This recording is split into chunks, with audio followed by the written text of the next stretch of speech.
Someone asked me to record an episode about an article. So I'm going to read the article now. They asked me to do a blind read. So this will be my first time reading through the article. It's called The Scrum That Actually Worked. So this should be interesting. Let's get started. In 1996, Chrysler, a Fortune 500 company with resources to hire the best talent and buy the best tools, had spent 2 years and $1 million or millions of dollars building payroll software.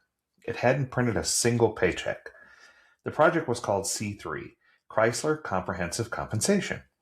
It was supposed to unify payroll for 87,000 employees across multiple divisions. It had executive sponsorship from CIO Susan Unger. It used Smalltalk, an object-oriented programming language that promised to solve exactly the kind of tangled legacy problems Chrysler faced. None of that mattered. When consultants arrived in March 1996, no one could answer the most basic question: what day will we be able to print checks? When will it be? What happened next would reshape the software industry, just not in the way anyone expected. Here we go. Once again, we're focusing on software, but I want to emphasize this is the season where Agile's not all about software delivery. Let's continue. 3 years earlier, Chrysler's director of payroll systems, Tom Hadfield, stood before CIO Susan Unger and demoed proof of concept for a new payroll system. Chrysler already had active payroll software. That wasn't the issue. The problem was that nobody could safely change it. Every pay cycle was a firefight. A tax rule would change. A union contract would add an exception. Engineers would dig through thousands of lines of tangled code trying to find a problem. Fix one calculation, break another 3,000 lines away. The system had been patched so many times over so many years that no one fully understood how it worked anymore. The culprit was COBOL, the programming language that ran most corporate systems of that era. COBOL was procedural, one long sequence of instructions executed in order top to bottom. Think of a recipe where every step depends on the step before it. Fine for simple tasks, catastrophic when a recipe is decades old, thousands of pages long, and has been modified by hundreds of chefs who each added their own workarounds or secret ingredients. Hadfield's demo used Smalltalk, an object-oriented language. Instead of one long recipe, you create discrete containers, or objects, each responsible for one thing: tax calculations within a tax object, union rules within a union object. Each object knows how to do its job and nothing else. When something breaks, you know exactly where to look. Fix it in one place, the rest of the system doesn't care. For Chrysler, paying 87,000 employees across multiple divisions, each with its legacy rules and special cases, this was the difference between a system that could absorb change and one that collapsed under the pressure of change. Unger saw the potential. She greenlit the project. Then Chrysler hired a vendor to build Hadfield's vision. The vendor decided they didn't need Hadfield's input. He left the team and headed for San Francisco. Over the next 2 years, the project spiraled uncontrollably. Requirements expanded, deadlines slipped. The vendor's team produced code but not software. Nothing ever actually worked. By early 1996, the project was drowning and Unger needed answers. Hadfield, still consulting from a distance, made one final contribution. He recommended a consultant named Kent Beck, a prominent figure in the Smalltalk world who had spent a decade publishing on software practices. Beck arrived in March 1996, hired to tune the system's performance. He looked at the code, he looked at the team. Within days, he had a very different recommendation. What nobody mentioned was C3's failure was typical. The Standish Group's Chaos Report, published in 1994, I quote that one a lot, quantified the catastrophe across the software industry. 31% of projects canceled outright. Another 52% delivered late, over budget, or with fewer failures than specified. Only 16.2 succeeded. That's roughly 1/6. I always use 16.9. I didn't realize it was only 16.2. The dominant methodology was called waterfall. The promise: we will tell you what you're getting and when you're getting it. The plan was a contract. Management job was to monitor execution against the contract, catch deviations, and hold people accountable. The problem was that this promise was almost always a lie. It was just a straight up lie.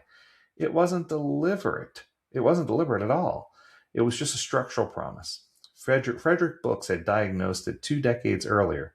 The waterfall model assumes one builds a whole system all at once, combining all the pieces end to end, and system tested after all the implementation, design, and everything is done. Most of the coding, much of the component testing, after everything's done. By then, it's often too late. The team had already built the wrong thing. C3 followed the waterfall playbook faithfully. 2 years of requirements, design, and development, and nothing to show for it. Beck saw what any reasonable consultant should have seen ages ago, a project that needed to be shut down entirely before any more money was wasted. Instead, he proposed something radical. I had a mental image of knobs on a control board, Beck later wrote. Each knob was a practice that from experience I knew worked well. I would turn all the knobs up to 10 and see what happened. If code reviews were good, review code all the time. 2 programmers at 1 keyboard. If testing is good, write tests before you write the code. If integration is important, integrate continuously, multiple times a day. If short iterations are good, make them a week, not months. Beck walked this proposal up to Susan Unger. Ron Jeffries, who was present, later recounted the exchange. Beck explained how they work in iterations of a few weeks, building whatever the customer asked for. Unger asked the obvious question, how will I know whether you're on track or not? Beck held up a stack of story cards. Here are all the things we have to do. We'll be adding things as we discover them and removing any that we don't need any more to be done. We ask you to visit us once a month, and we'll show you these cards and show you how many are done, how many are left to do. If you're not satisfied with the progress, you can cancel the project. Unger's promise, I can do that? Absolutely. Beck spent 2 weeks at a whiteboard designing what he called extreme programming. The name was deliberate. Each practice was a known good idea cranked to the extreme. Together, they formed mutually reinforcing systems. 4 practices defined a core. Pair programming, where 2 programmers, 1 keyboard, not tutoring, not watching, a continuous dialogue about how to solve a problem. When Martin Fowler was asked whether this reduced productivity, he answered that would be true if it is the most time-consuming part of programming was typing. Test-driven development. Write the test before you write the code? The test define what done means. No ambiguity, no drift. No, I think it works. On-site customer. A real user embedded with the development team. Available to answer questions, clarify requirements, and make decisions. Not a proxy, not a business analyst, actual person who's going to be using the software. Sustainable pace. Tired programmers make bad choices. Overtime is a sign of planning failure, not dedication. The methodology explicitly called for 40-hour weeks, a radical stance in an industry that celebrated having all-nighters. The remaining practices, continuous integration, small releases, planning game, collective code ownership, refactoring, simple design, coding standards, and a system metaphor, supported these 4. Remove one, and the others became harder to sustain. Continuous integration enabled small releases. The planning game enabled sustainable pace. Collective code ownership required coding standards. None of these ideas were new. Pair programming had been independently invented multiple times. Larry Constantine documented it at PJ Plogger's group in the 1970s, calling it dynamic duo development. I didn't even know that was a thing.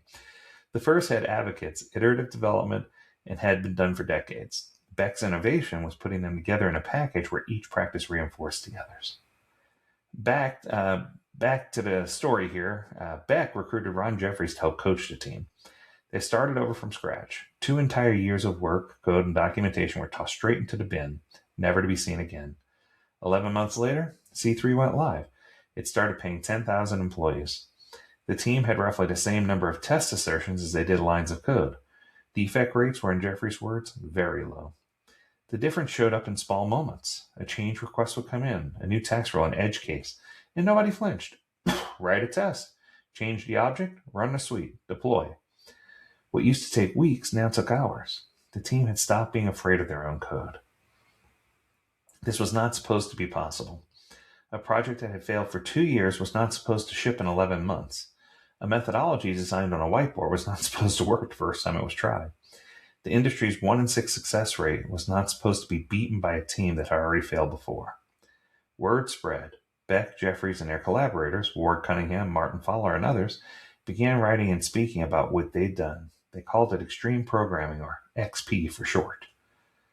The forgotten success. What most people don't know is Daimler Chrysler would eventually cancel further C3 development in February 2000. Critics have used this to dismiss XP as a failure, but the critics were wrong. Chet Hendrickson, a C3 team member, later provided context. Daimler Chrysler still wants to replace all their payroll systems with a single solution, and they're gearing up to spend about 4 times C3's total cost to do it. This will be Daimler Chrysler's 5th attempt to do this.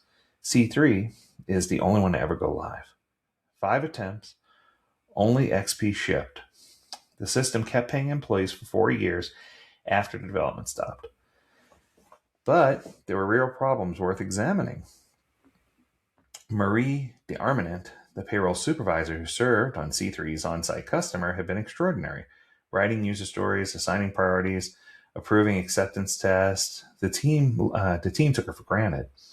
We don't know how Marie learned to do all this, Hendrickson later wrote. Marie didn't know how she knew it. Eventually, it became too much. Marie developed a facial tic from the stress and transferred to a less demanding role. Her replacement was capable, but the team had never learned how Marie did what she did. All we did know, Hendrickson admitted, was that the job had been too much for only one person we had ever seen actually do that job. The customer role as designed might be unsustainable. Kent Beck identified another fracture. The gold owner and gold donor weren't the same. Let me say that again. The gold owner and the goal donor weren't the same. The embedded customer wanted incremental improvements. IT management wanted to eliminate mainframe entirely.